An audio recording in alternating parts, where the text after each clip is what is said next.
নমস্কার দর্শক বন্ধু, তৃপ্তির রান্নাঘরে আপনাদের সকলকে স্বাগত জানাই। আশা করি সকলে ভালো আছেন, আমিও ভালো আছি।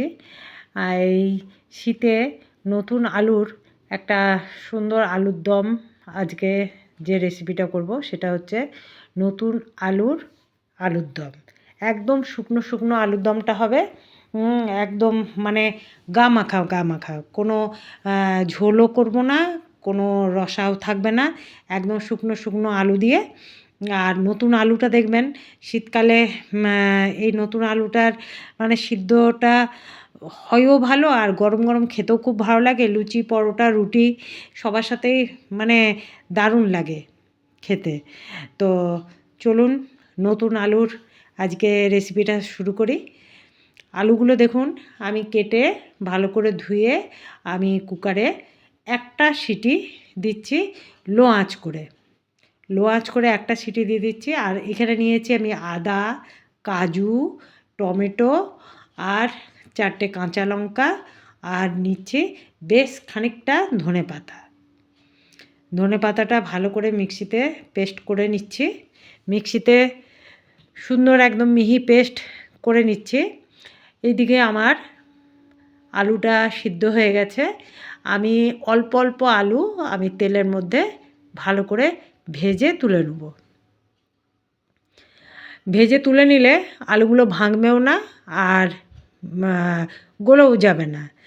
আর দেখলেন বাটনাটাও আমার হয়ে গেছে। আমি একটু দারচিনি দিয়ে দিলাম আর 2টো এলাচ দিয়ে দিলাম, নিয়ে মশলাটা দিয়ে দিলাম। মশলাটা দিয়ে আমি ওর মধ্যে দিয়ে দিচ্ছি হলুদ, আর ওর মধ্যে দিয়ে দিচ্ছি জিরে গুঁড়ি, ওর মধ্যে দিয়ে দিলাম আমার নুন দিয়েই আমি আলুটা বসিয়েছিলাম, তাও আবার একটু নুন দিয়েছি, কাশ্মীরি লঙ্কা গুঁড়ি দিলাম কেননা 4খানা কাঁচা লঙ্কা দেওয়া আছে। নিয়ে মশলাটা খুব সুন্দর করে একদম ভাজছি।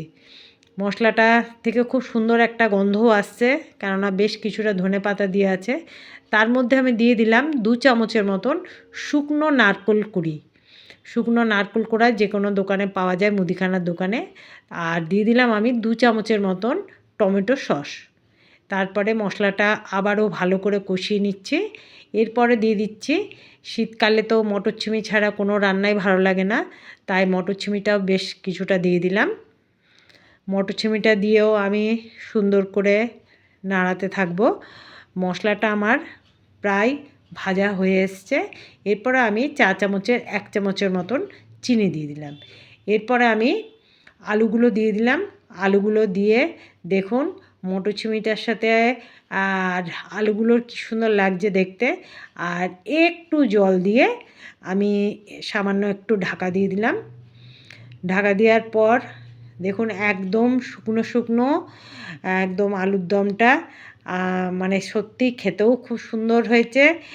আর একবার অবশ্যই বাড়িতে ট্রাই করে দেখবেন, ভালো লাগলে একটা অবশ্যই লাইক করবেন।